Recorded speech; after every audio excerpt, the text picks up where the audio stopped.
Simpson. And Japan have gone absent without lead. This is Whitmore. Hall and Gale both available. It's still Whitmore. It is the Reggae boys who take the lead. Greetings, football lovers. Happy Football Sunday. Welcome to Ballchat Podcast. My name is Benton. On a sunny day in the ATL family, Junior, go on, family. How you doing? Family? Yo, you know, I am so dedicated to Ballchat that I got some tickets to go to the Atlanta Hawks game, and guess what?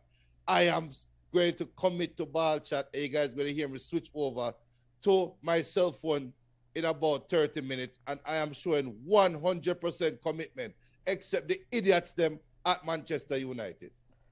Junior, you're just here because you want to talk about Manchester United, Eric Ten Hag. That's the only reason you are here. We just have to keep it real, family. Camon is running late, so big up to Camon, big up for herself, running late, family. And Junior, we have a special channel this week outside of UK, so we want to big them up. You know, welcome to the listeners of what? Streams FM out of the UK. Streams FM in the UK. Big up to all listeners in Streams FM right now. You're not listening to us live. It's a Friday evening. It is before the big matches on Saturday.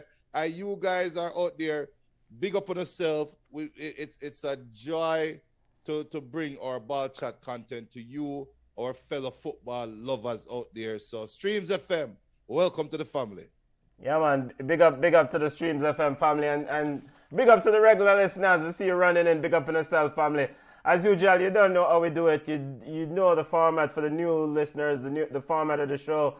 We're going to recap some of the major news in the world of football. We're going to take a look at the weekend that was in the EPL. Take a look at the top four race as Manchester United, as Junior said, them out at top four. No need to worry about Manchester United in the top four. We'll take a look at Eric Ten Hag hiring the man who's now going to be the one taking the reins at Manchester United and what the implication is for some of the players in the off-season. Paul Pogba, line up yourself, family, line up yourself. We'll also get ready for Champions League game coming down this week. Champions League semi-final is down this week, so we'll preview those games. And we'll take a look at the CONCACAF Women's World Cup draw final round as the Reggae girls get ready for Mexico, USA, and big bad Haiti that Junior says is going to butter bruise. You're going to get butter bruise. But we always kick off the show, family, with Ballers and Bugs. Ballers being the impressive players of the week. Bugs being the unimpressive players of the week. The listeners chime in, give your ballers and why. Junior, who do you have as your ball of the week, family, and why?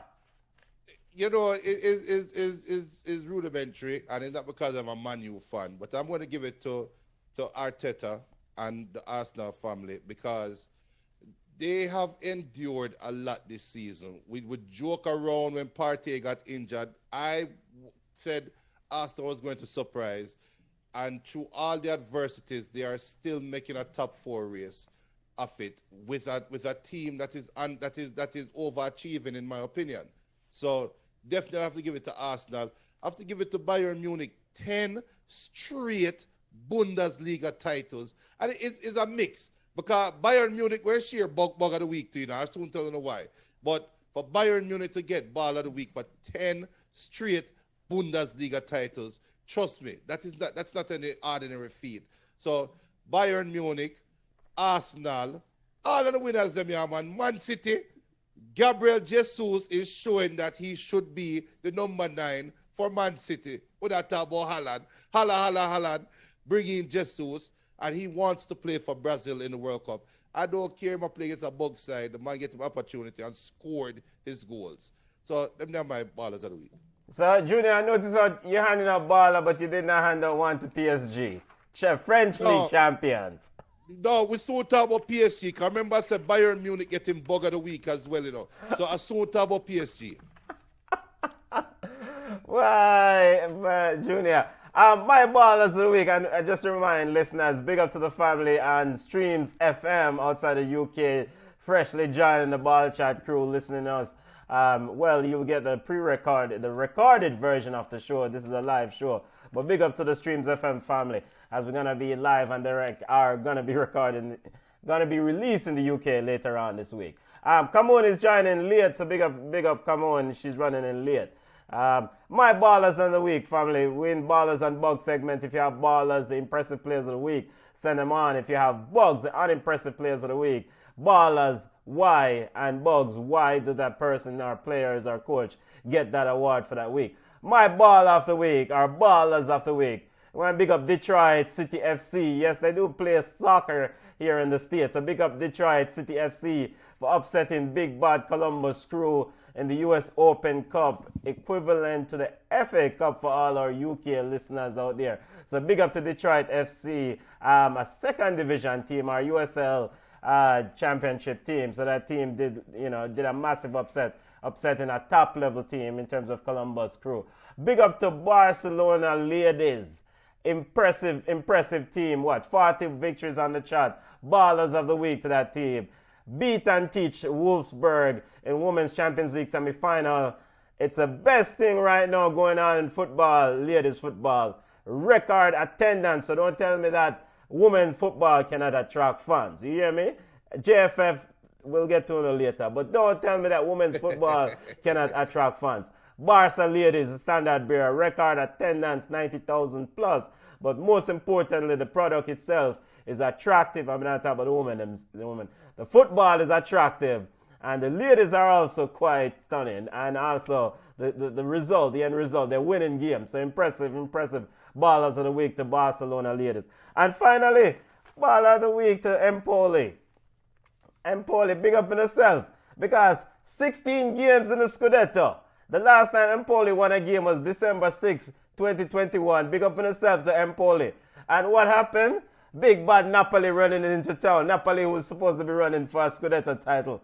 And Empoli came back 2-0 down, minute 80 in the game. Scored 3 goals between the 81st minute and 90th minute in the football game. Big up in yourself, Empoli. And the 16 games winless streak is over. So ball of the week to the Empoli family. And I guess Junior. Let me tell you some people.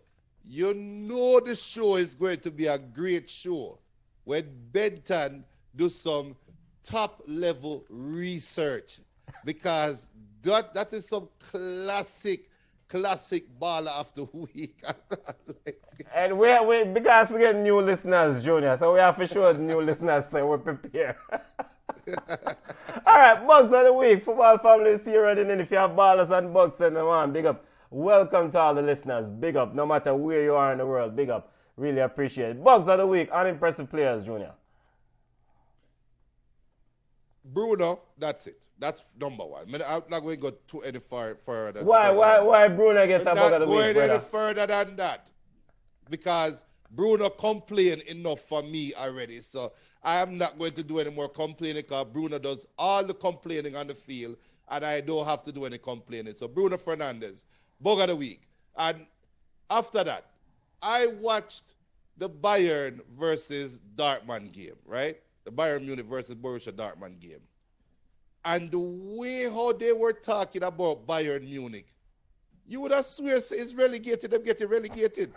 I couldn't believe it. The one was like, we crisis.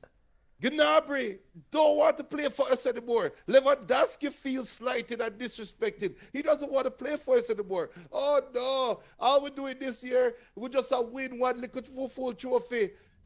Yeah, so what? 10 years in a row. Oh my God, the world is falling. That was the impression that was given.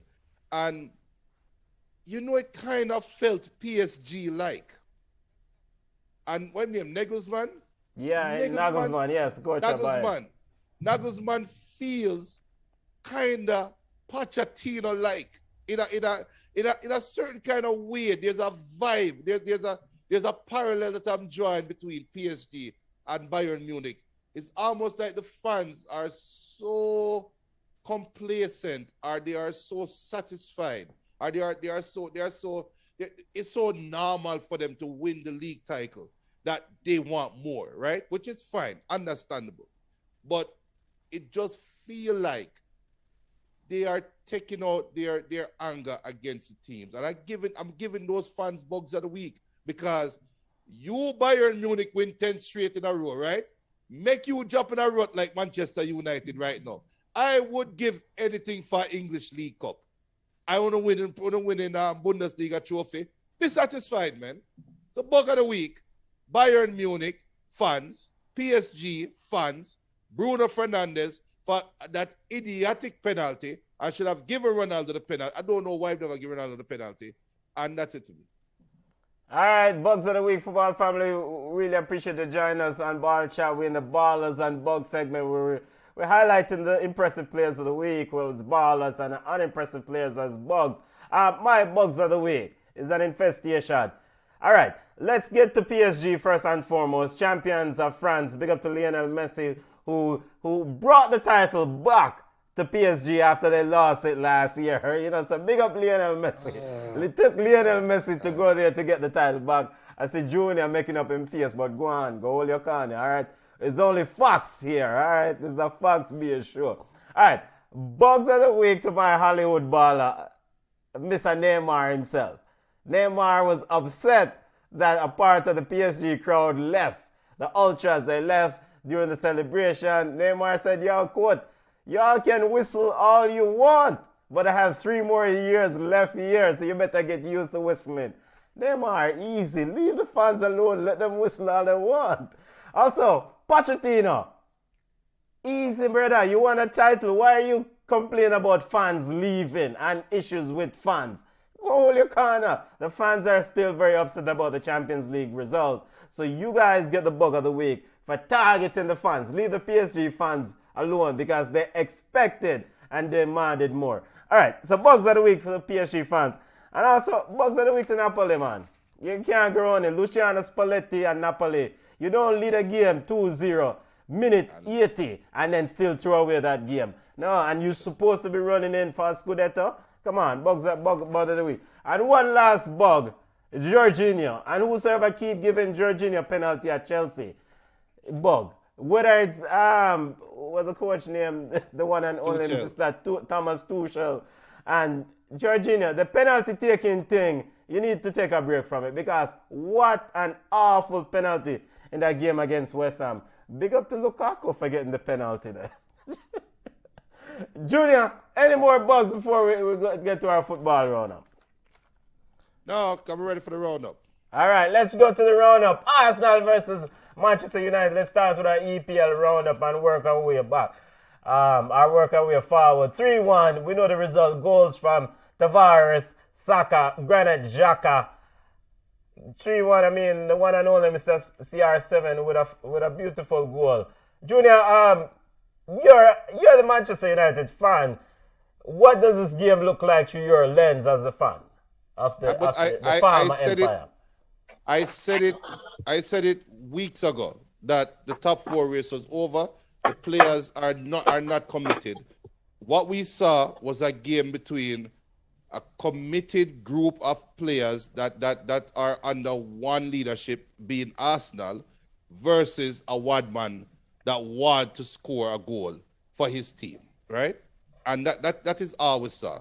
In my opinion, Man U, they have already battened down the hatches. They have the players. I get the vibe like the players are already told by somebody that you are not a Ten Hag player, so you're not going to be here next year. And the players are playing like them have nothing to play for. Bruno said it. Bruno said it a week ago. It's so ironic when Bruno said, one team is playing for everything while the other team is not playing for anything, right? In the middle of a top 4 race, you come out the week before against Liverpool and say, Liverpool is playing for the title, we're not playing for anything. So why should we be surprised when Arsenal that is playing for a top 4 and you are not playing for anything? Why should we be surprised that you get beat 3-1? So I think it is more to be said about Man U players than Arsenal, because for a portion of the game, when Man U looked interested, Arsenal was pegged back. And I can make the argument if Bruno had scored that penalty, or if a real penalty taker did take the penalty and score, the game would have never ended. Obviously, it wouldn't end 3-1. I don't think Arsenal would have won. I think Arsenal were devoid of ideas.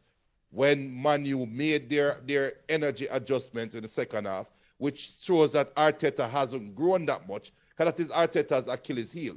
He can get a team ready to play a game, but can he make adjustments in game? He has shown he cannot. And I think he got bailed out by a team that is uninspired. Cameron is joining us. By the way, before we go to Cameron, big up to the family watching. If you have ballers and bugs, send them on. And we forgot to give Arsenal a baller of the week. Arsenal for an impressive week, defeating Chelsea and defeating Manchester United. An impressive week for Arsenal. Big up to Arsenal. Come on, you heard the tail end. By the way, how you doing? Come on, welcome. How you doing, family? You got to unmute your mic. Come on, we're on stream. Oh my, okay, all right. I said I'm tired. Out of door 85 degrees, man. Like a 14-year-old boy, them have me run up and down like me crazy on the sideline. I heard Junior, I think make excuses for his team. I don't know why you have to draw my side in about Arsenal and Chelsea. Arsenal definitely deserves to be in the top 4 based on the performance. We can argue that Arteta has not grown. We can argue say Arteta may not be talked about as one of the best coaches around. He wouldn't be anybody's first choice really if you're talking about a big coach. But I think what Arteta has done with Arsenal needs to be applauded. I remember when he was firmly rooted in 9th and we laughed and we talked about Arsenal possibly being relegated. And now we say Arteta come now and beat. Yeah, we can say Manu is uninspired. But that aside, Manchester United is a big club. Chelsea is a big club. And Arteta beat Manu and Chelsea handily. So I really think that they deserve, all the accolades that they're getting. So to that end, since we finished ballers and bugs already, are you giving Arteta your ballers, Arteta and Arsenal baller award, and who are you giving as your bug? And me must have give Manu and Chelsea, man. To that end, if me I gotta give them. As a matter of fact, Spurs and Conte deserve one of the biggest bugs they can talk about. They had the opportunity to hold on to 4th. They had 0 shots on goal. Spurs, with Harry Kane, £100 million man, England captain, 0 shots on goal. So I have to give my side Chelsea because yes, Arsenal is on the upswing, but we were poor. Even today, even though we got 3 points, we were very poor. So Chelsea for me, even though I have on my jersey, I just think they deserve bugs. Manu and Chelsea deserve bugs. And I will give Arteta, Arsenal, and Jesus of Man City ballers. Jesus? You mean Jesus? Gabriel Jesus? I'm telling you, the commentator is a hot mess. The 3+1, man. Gabriel Jesus scoring a quad trick or whatever they want to call it. A chicken 1-2 brace. hey, a couple. Anything you want to call it nice. All right, so I mean, I have Arsenal schedule and Spurs schedule here. But overall, the big takeaway, Junior has given his thoughts on the takeaway from the game against Manchester United. Come on, I mean, what did Arsenal did so well that Manchester United just gone to the dog right now? I mean, Junior's assessment to a fault is correct. Who come on, Junior? Who was it? Come on. Bruno. I say they're not playing for anything or whatever. I forgot who it was. Was it Bruno? Bruno. Yeah, Bruno did that was right. After a Liverpool game. Right. So basically, Bruno is saying, why are we even playing? Play the academy ballers them. That's basically what it's like. He sounded as if he was defeated before a ball even kicked. So I think Arteta decided that them not really have nothing to lose. It's all guns blazing. And then the 4th place is actually in their grasp. I just think that they didn't come to hold the ball. If you watch Arsenal play versus Chelsea and Manchester United, they never come to play keeper way. They actually played attacking football. And I think from the start to the end, they attacked. Yes, the goal, the third goal should not have been given because it was offside. If you're talking about the letter of the law, offside. But Arteta and Arsenal put their foot on the gas. So it was full throttle to them, for them. And I think Manchester United kind of lost their way a little bit. Okay, just looking over the EPL results for this weekend. Brighton and Southampton 2-2. Wolves lost to Burnley in the relegation. Burnley now officially out of the relegation zone. Chelsea defeated West Ham 1-0. Liverpool defeated Everton. Everton in the relegation zone have a game in hand. Other big takeaways, and of course you mentioned the Brentford versus Spurs game. Other big takeaway, Man City beat the brakes off Watford. Other big takeaways from this weekend EPL action. Not a big takeaway for me is at the other end of the table because Burnley, you got rid of Sean Dyche, right? And then you come on now, Everton still have a game in hand, right? But Lampard, Lampard, when you got the job, Everton was in trouble, right? But they weren't in a relegation battle. They were in trouble. So I can make the argument that Everton has receded. I can make the argument that Everton has taken a step back under Lampard. And I think that's a big revelation because some English people, the Brexit people, might say Tuchel won the Champions League with Lampard team. What are they going to say now about Everton and possibly getting relegated with Lampard? That's a big takeaway for me.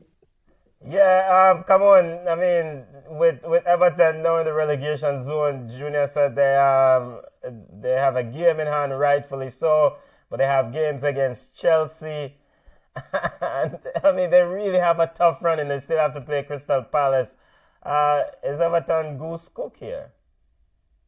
No. If you watched Chelsea play today, Everton can beat Chelsea. Serious. Listen, I was at a game and I was watching it on the phone and it was just so ridiculous. When I heard a commentator say this, the first half was terrible, right? They came out, the first 30 minutes they started well. They were playing well. The commentator said, and this is, and I'm going to paraphrase because I forgot the quote at the time. He said, this game has reverted, something like he said, the game has gone back to being bad or terrible, which is true. The game was awful. TT's people who he supports and he thinks should always be in the lineup, they were disappointing. Kai Havertz was terrible. Timo Werner was awful. Lukaku was ineffective. Mason Mount was not effective either. So you had Captain America come on and actually save the day. Nothing Chelsea did today showed me that they deserve to be in the top four. Not playing like the first half of the season playing, yes. Second half of the season has been really terrible. And I don't know if we can say TT has an embarrassment of riches and in pick and pick till him pick, you know what? Because I think his lineup, they don't instill confidence in me. And yes, Junior, we talk about it all the time. Football is not played on paper. So yes, Chelsea is the reigning Champions League champions. They're consistent in the top four. But if Everton really decides that they're hungry and they're playing for their manager, I don't see how Chelsea can convincingly beat Everton. I am predicting the worst case scenario for us is to lose. The best case scenario for Chelsea versus Everton is a draw. Okay. Everton has Chelsea. They have Leicester City, May 9th. They have Watford. They have Brentford, Arsenal, and Crystal Palace. Do Everton stay up with that schedule? No. Yes. Okay, so No. Junior said no, Come On said yes. All right. Yeah, and it's 2 games wide. Yeah. We don't know what's going to happen. Well, Chelsea should beat the brakes off Man U this week, right? But that Everton game versus Chelsea, we don't know what frame of mind Tuchel and Chelsea is going to be in, because third place technically can be in danger of slipping away from Chelsea, right? So they have to play to maintain top 3. Because you don't want to play in the Champions League playoff game, right? Okay. You don't want to play that early playoff game.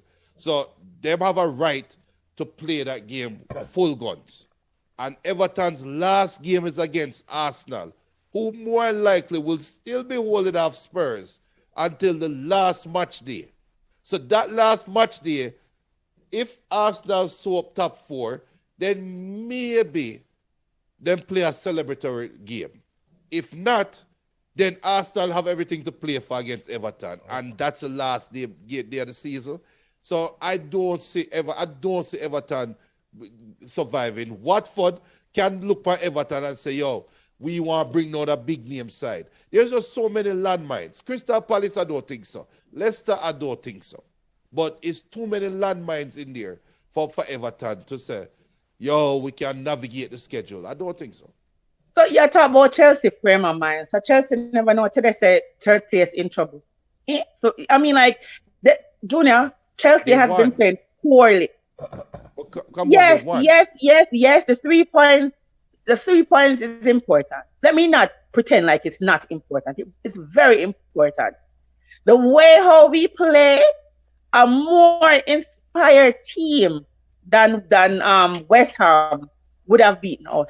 A more inspired team would have beaten us. So I'm not sure.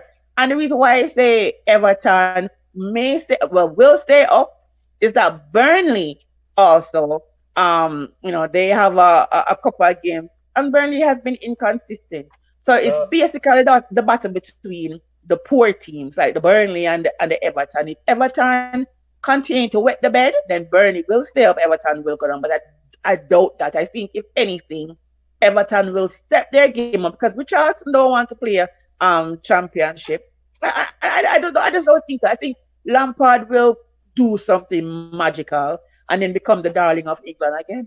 So Burnley has Watford, Aston Villa, Spurs, and they have Newcastle. It seems like Burnley also has another makeup game against Villa. So I'm looking at the schedule on May 7th and May 19th.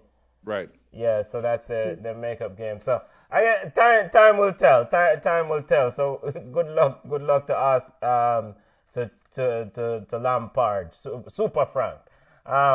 Any final takeaway from this weekend's EPL action before we pivot to Champions League and then get to discuss some football in our own backyard? Man City beat the brakes off Watford, but business end of the season right now is just a running, right? I mean, they cannot drop the soap, aka they cannot drop points. They cannot. I mean, Liverpool worked hard for their points today. I mean, like, work hard. And that's why I say, Everton have an opportunity to stay up, because today they actually played well. I mean, the second half them kind of, evaporate. But that's what good teams find a way to win, which is Liverpool. But Everton today played really well. Okay, so we had I don't know if a junior audio come through there. No, that's not bad. Okay. All right. That's fine. Go ahead. Come on. Continue. You were making a point. No, I'm just saying that I think Everton will stay up. I mean, they played well today, and we saw glimpses of, a team that is playing well and playing for survival. All right. Moving away from Everton and the EPL table, it's official, worst kept secret. Eric Ten Hag is the man at the helm, the man that will take the helm at Manchester United. Junior, get you wax lyrically about the former Utrecht, current Ajax coach, former Bayern two-man, and his run into the takeover of the Empire. Wax lyrically in a minute or so about your new hire. $200 million is already been committed to the war chest. It's already been committed, and Mr. Ten Hag has full 100% control of the roster. Translation: hey, somebody look at idiot boy on his side, pack up the cockroaches and come out. You know what? As a matter of fact, don't ever come out Chelsea game weekend. Our Thursday. When we play Chelsea, 28th. Wednesday, Tuesday, I don't care. I don't want to see some of them on there. I love when Ralph come out and say, we need 10 Ralph said this. Everybody except the keeper can go. And guess what? The keeper can go to, because in a Ten Hag system, he depends on a ball keeping or a keeper. A ball playing keeper. A ball displaying keeper. Yeah. So even the gear is a threat. So it's a wholesale, it's a fire sale. Trust me, man. Rashford. Yo, I can see Manu getting. I can see Manu bringing in an extra $100 million based on their roster. Okay. Even after getting rid of people at discount. And one last thing I want to say about Ten Hag is this. The key is they got rid of the scouting department, right? Which is a big thing. Because look at their last couple signings. It's some of the most boring, simple signings. Harry Maguire, 80 million. Wan-Bissaka was 60-something million or whatever. It's the easiest signing ever. What Ten Hag's culture is, I find players and build players. So instead of going out and spending 150 for Declan Rice, I'm going to find a better version of Declan Rice for 30 or 40 million. So I'm going to spend that 200 million, and I can get 5 players that can come in and start tomorrow, just off a profit alone. We don't ever talk about the money we're going to get on resale. So as a Man U fan, I am excited just because he has full control of the roster. I think, not Ole, I think if Jose had full control of the roster, we would have been in a better space. I think if LVG had full control of the roster, we'd be in a better space. So I'm not saying Ten Hag is a savior, but not saying he's Jesus with a football shoes. But what I'm saying is a sensible coach coming in with the proper control can turn this Man U side around. Yeah, big up El Pistolero. El Pistolero says Bug is Manchester United and Bala is Origi. Big up to Origi, who's man that stopped score goals against Everton. I saw a stat where he scored 22 goals in his tenure at Liverpool, and I think 6 of those 22 goals were scored against Everton or something like that. Correct me if I'm wrong. Hey, what if you said a big stone after Jesus for him, you know? Yeah, go through the comments. Come on. Your thoughts on Eric Ten Hag hiring now at Manchester United, 3 years with an option for a 4th. It's a good little signing. A coach is only as successful as his squad. It's going to be interesting how the Harry Maguire situation plays out. Junior, do you really think they're going to cut England's sometimes captain, Manchester United's captain? I don't think so. I think he's going to build. I think he's going to build the squad. I think he's going to build the squad around Harry Maguire. Now, come on, just trolling. You know, I just some trolling comments them there because Harry Maguire is already gone. Don't drop me, Mick. I mean, it's a good coach. It's a storied coach. You know, let us see if the Ajax philosophy translates into Manchester United in the English Premier League. A lot of coaches succeed elsewhere and come in the English Premier League and realize it's not as easy as people may think it is. Your guy, what's your guy name from Ajax? What's the guy name who never get the ball game? Oh, Danny Van der Beek. Danny is going to get consistent minutes. So Danny Van der Beek. It's interesting. It's really interesting. I'm excited to see the new management style that Man U is going to implement. Jason Frame, big up yourself. Jason Frame said ball of the week. Arsenal kick out 2 of pretenders' teeth. but the Smith Rowe goal though took me back. Jason Frame Bugs of the Week, Ten Hag. For left him good job. For left him good job. Take up sore foot and migraine. And Chelsea fear move like a mid-table team. Those are Jason Frame's Bug of the Week. So he's giving Ten Hag Bug of the Week. For all the non-patois speakers, you know, big up to the Streams FM listeners in the UK. Jason Frame is saying that Ten Hag is getting the Bug of the Week for leaving a good job, place that he's successful, to join something that is problematic, to say the least, Manchester United. And also giving Chelsea a Bug of the Week for mid-table. It's like it's a come on. We'll see. We'll see if the Ajax philosophy. I know Junior has to jump off because he has another engagement. So let's see if he. It'll be interesting to see what transpires. You know, Ralph Ragnick says there are other things to fix at this club. So let's see. You know, it's not just the coach's fault. All right. Champions League. Before we go on and discuss football, are we are because we have Sunday League football game for discuss. For players. Sunday evening football game. Champions League coming on. Semi-finals are up on us. Man City versus Real Madrid Tuesday. Villarreal versus Liverpool Wednesday, 3 p.m. Eastern Time. Who you got, family? Man City versus Real Madrid. Keys to the game. And who you got in this first leg? This first leg is at the Etihad. Who you got? Come on. Real Madrid. Real Madrid. So, you know, Coach Carlo Ancelotti said, you know, Camavinga can start, but it's important to have these fresh legs. Camavinga, Rodrigo, and company coming off the bench because they inject pace, especially when the defense is tired. Manchester City better get ready. Junior, if you're still here, who you got? In the first leg, I have Man City winning comfortably because Ancelotti's philosophy is going to come back and hurt him eventually, and this might be the game that it hurt him. Remember PSG. Remember how Real Madrid played against PSG, and they played with an anchor on both legs. And I think they're going to come and play the same way against Man City. I think Ancelotti is going to overcoach, while City is going to just try to keep it as simple and plain as possible. Keep the ball away from Real Madrid and score early and score after. I think it's the opposite. Pep tends to overthink and the one bag of foolishness. So I think he's going to his lab and mix up all kind of food that's going to implode in nine face. I just think he's going to overthink.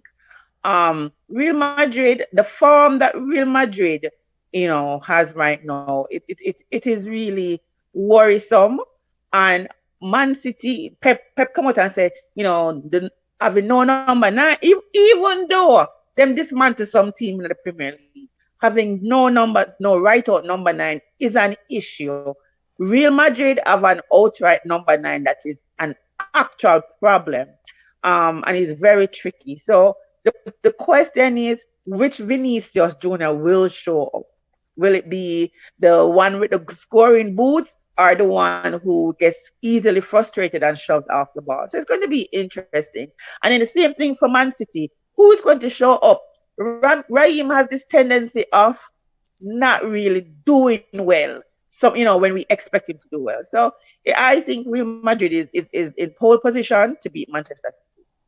No, personally, I will not pick against Real Madrid. I mean, business end of the season. I know they faced each other in Champions League recently. And Man City, I think, defeated them the last encounter. I think it was also in the semi-final, or maybe in the quarterfinals last year. But, I mean, a big money side this. I mean, Benzema and Modric, they find a way. So until Man City can convince me otherwise, we'll see. So is the house pretty much saying that Villarreal is going to lose to Liverpool? Like, can Villarreal upset the apple cart? Unai is the coach that will seem to find that lucky moment against a big side to have a down game. It just feel like him just know how to pick a lucky time to play against a big side. So I'm not going to say it's odds on obviously Liverpool go and beat the brakes off them. It would not surprise me if Villarreal trip, slip, fall, and get a 0-0 or get a buck up 1-1 game. Come on, Liverpool, Villarreal.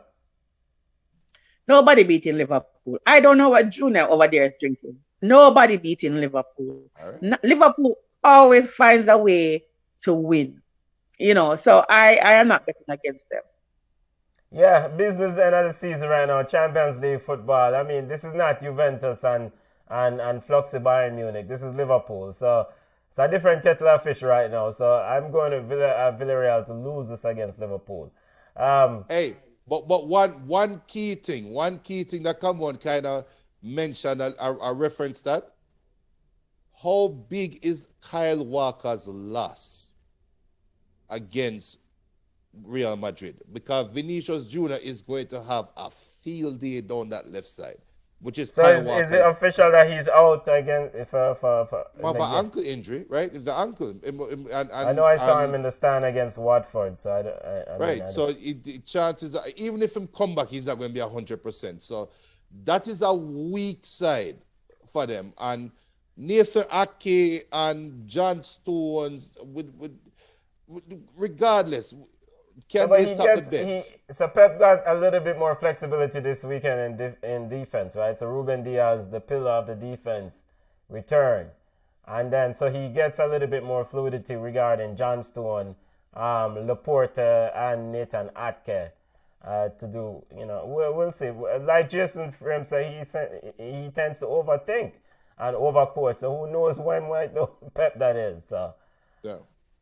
Don't be surprised if Real Madrid come and play 5-4-1 and pretty much hand Man City the first leg. Because I'm picking Man City for win the first leg, but the second leg, I think Real Madrid will eventually take it. Man City versus Real Madrid, Tuesday, 3 p.m. our time, Eastern Standard Time. On Wednesday, Liverpool versus Villarreal. All right, as we head home, let's keep the football in our own backyard and discuss some games and football, big news in football, the world of football in the CONCACAF and Caribbean region. CONCACAF Women's World Cup final round draw took place this week, and the Jamaican fans, them Bex, at least some of them Bex, so boy, them obia them. Jamaica was drawn in Group A with Haiti, Mexico hosts Mexico and Big Bad USA. And Group B, Canada, Costa Rica, Panama, and Trinidad and Tobago. Top two teams in each group go on to Australia, New Zealand 2023. Third place goes to an intercontinental playoff. Outlook for Jamaica, come on, and Junior, outlook for the Reggae girls. Bunny Shaw said, you don't know, it's rough, but we're looking forward to it. I'll pull up Bunny Shaw, Captain's Bunny Shaw comment here in a second. Hold on, so where do you want Bunny Shaw to say? I mean, we need honest opinions. So I share the opinion. I want to share the words from the horse's mouth. As the captain, that's exactly the quote that we need from her. July Pistolera say, them set up Jamaica. What's wrong with you? What's wrong with you guys? Kerry say, a Satan draw. Go there and draw and put win on the draw. So July 4th, US plays Haiti, Mexico plays Jamaica. We probably have an idea. Then if it's 3 points, 1 point, right? Yes. Then July 7th, Jamaica play US. Yes. We're supposed to have an idea how we look. Then July 11th, Jamaica plays Haiti. So, and then US plays Mexico. So I think by July 7th, we're supposed to have an idea how we look, how the standings look. Mexico has improved. Sorry, but you have to find a way to win that. They need to win one game at least, right? And I think out of all three, Haiti is doable.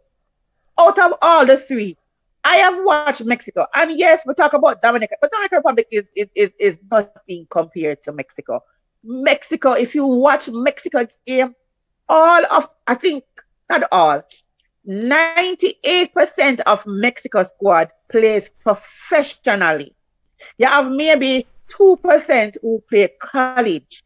Everybody play professional football. So they're on the ball. They're really good. And based on how we have been playing, I don't think it is good enough to beat this Mexico squad. Let us not even talk about US. By some miracle, we'll beat US, get them a little at one love. Then we would look good. But I think out of all three games, Haiti is attainable. You know, hopefully Haiti, and people can hear me. I like Haiti because them look goodish. Hopefully Haiti lose all them games, and when we meet them, we beat them and get that coveted third place spot. But for us, this is the worst draw possible. I see some Jamaicans quoting the utter, the battle, the spirit of the victory. First of all, we didn't want one pian draw like Costa Rica and Trinidad and all with the DVD beside it. This is the worst possible draw we could have got. So Bunny Shaw said, quote, "At the end of the day, it's down to us. We have been there before and we overcame the odds and many obstacles that we face. So we just have to stick together and deal with it. We just have to work hard and be prepared." And this was the sentiment that kept reverberating from backup goalkeeper Yasmin Johnson, Trudy Carter. Preparation. Once the preparation good, we're going to be all right. Care to elaborate, Junior, on this draw and the potential preparation? Coach Vin Blaine said that they were not, in the pre-draw discussion, he was not keen to get Mexico. So Mexico is what he got, to paraphrase, along with others. All right. So I agree with Cameron that it's not the best draw, right? And yes, we would have liked to have the easiest draw and go in there as favorites, right? Where we can say we're odds on favorites, blah, blah, blah, blah, blah. But what this draw does for me is protect our girls from complacency, from taking a game off, from taking a team lightly. And I said this during the first round, and I get the reservation that come on and big up Kaddish anyway she stand up. Can we fight it out? I respect the reservation and the hesitation to be as confident as I am. I respect it. But let me just say it right now. Come on, sir. By July 7th, we will know what the Reggae Girls are. Well, guess what, come on? By April 23rd, I knew what the Reggae Girls were. And never say it now. If we are sitting here saying the Jamaican Reggae Girls are good enough to play in the World Cup, well, I'm sorry, Mexico is not a World Cup perennial side. So we're supposed to beat Mexico. That is just leave it at that. Haiti, go on, Haiti scored 40 million goals at black. But tell you no, Haiti go and get the, hey, we're gonna beat the French out of Haiti. As long as you not beat the Creole out of them. Listen, I will come back to this. I will come back to this speech. Remember, I said it. This World Cup qualification hinges on one game. In the last game of the tournament, and Jamaica is not playing in it. It is America versus Mexico. And what America going to decide to do? Because they can decide for let in Mexico, lay down and play dead, and make Mexico beat them, or them can be the perennial CONCACAF bullies and beat up Mexico. I expect Jamaica. That's unethical, Junior. That's unethical. But we know, all right. So this is the scenario. Jamaica versus Mexico game one. On neutral side, Jamaica is favored to win. But because they're playing in Mexico, it can't possibly be a draw. Jamaica versus America in Mexico. America go and beat Jamaica. Mexico go and beat Haiti. The third game, Jamaica should beat Haiti. Then it's going to become, can Mexico beat America to go through?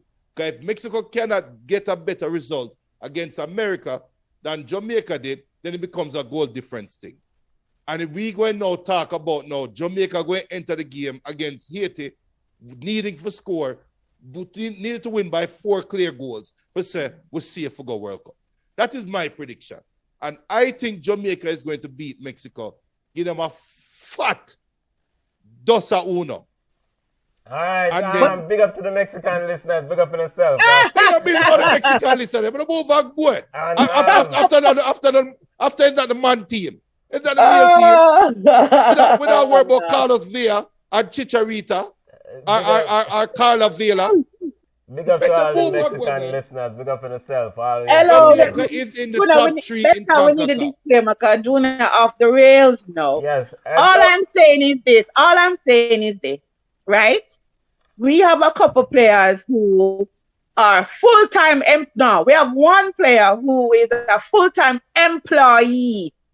She don't play professionally anywhere, right? They went for her at her job and say, come play like a football for me, right?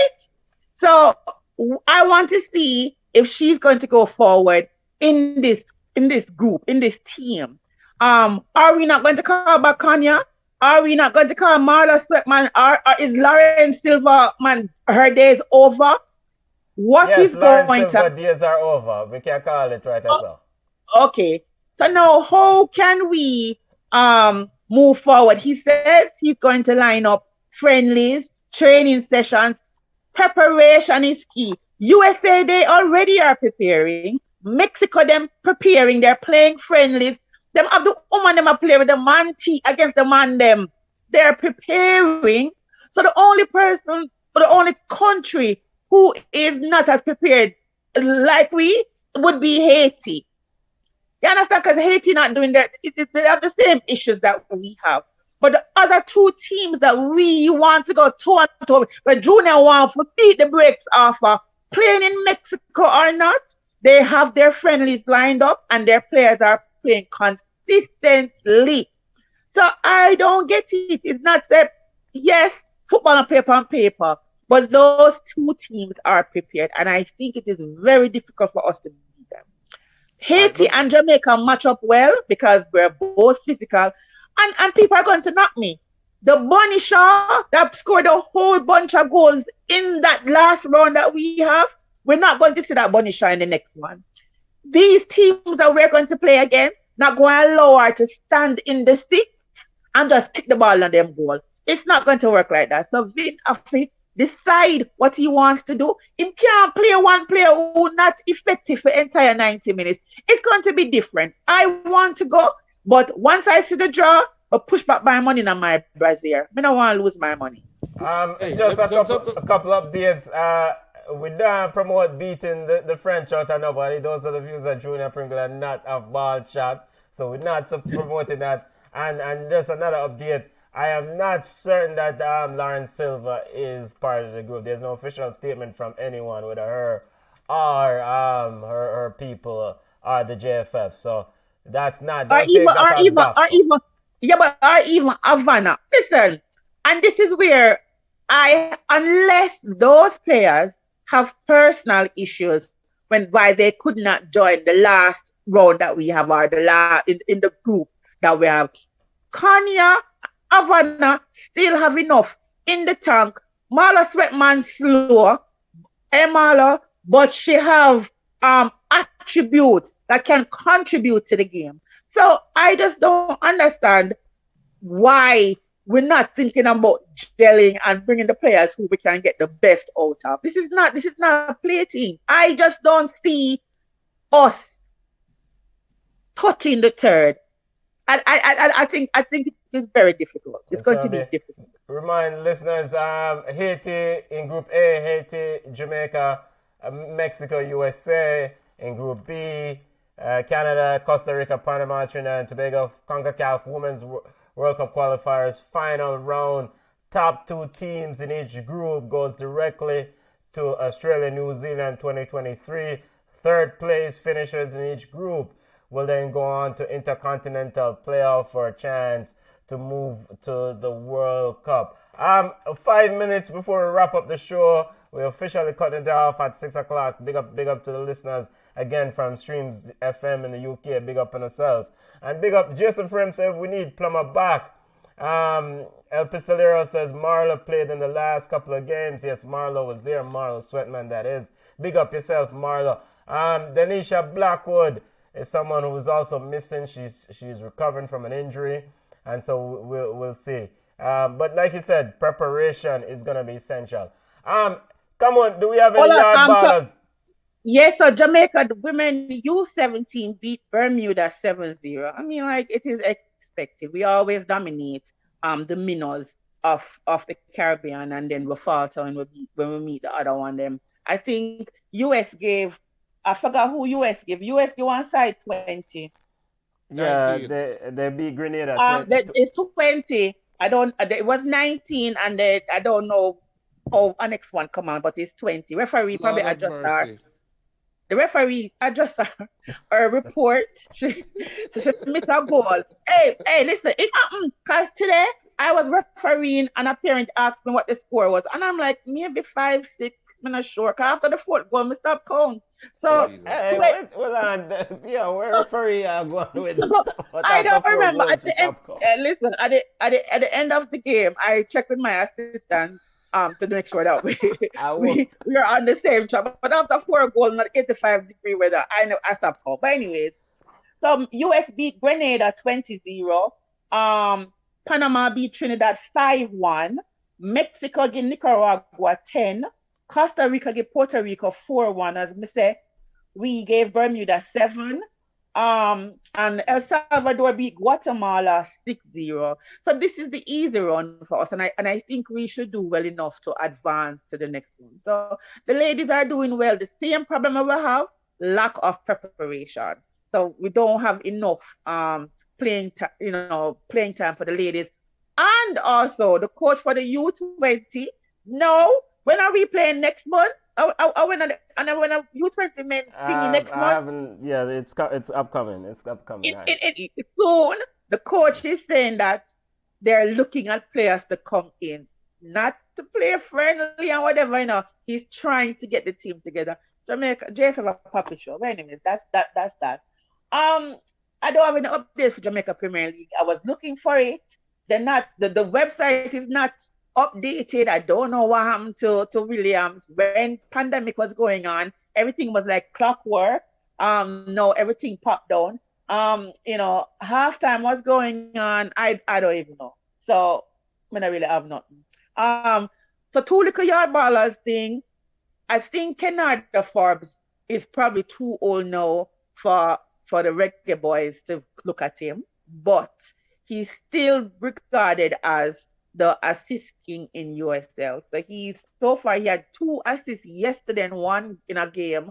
And Dane Kelly, I don't know if they were called, but Dane Kelly, I think we have too many strikers. Dane Kelly scored 2 goals yesterday for Pittsburgh, and now he's the USL leading goal scorer for this season. Apart from that, I want to talk about also the young man Omar Ling, who was gunned down the other day, a Cavalier player, national U20 player, senseless and just ridiculous. And our thoughts and prayers goes out to his family and to the Cavaliers organization. It was just senseless, and we just need to fix it. Yeah, it's sad story. Condolences to the family. Before we go on, just scores update. By the way, big up, come on, big up to the family. For Yard Ballers report, Cavalier was down 2-0 to Humble Lion. Mount Pleasant was leading Mobile United 1-0. Halftime, Vere and Tivoli was 0-0. Yes, that's it from Jamaica Premier League scores. Sir, do you realize that that was 45 minutes ago? Yeah, but done. We don't and know then update them scores. I mean. Thank you. Kamal Malcolm scored yesterday according to El Pistolero. So big up to Kamal Malcolm. Kamal then. Where is he? Still in Costa Rica? I don't know where exactly he is. Kamal Malcolm about 30. I think he's about 30. Yeah, big up. So I don't know if he is going to be a part of the pool. But I mean, he must score him goals them. I'm gonna make him money. All right, football family, this is it. Big up to all the listeners. Really appreciate you joining us. We're on Instagram at Ballchat Podcast. We're on Twitter at Ballchat1. We're on Facebook at Ballchat. You can email us at ballchatpodcast@gmail.com. Welcome to the Streams UK FM listeners, Streams FM in the UK. Big up to those listeners. Welcome to the Ballchat family. To the regular listeners, big up to yourselves, big up to the family. Really appreciate you joining us as always. Remember to smash the like button and subscribe to the channel. Yo, come on. We're gone and we are, bless up yourself, because Junior gone a Hawks game. Come on, look more. All right, bye. Bless up, fam.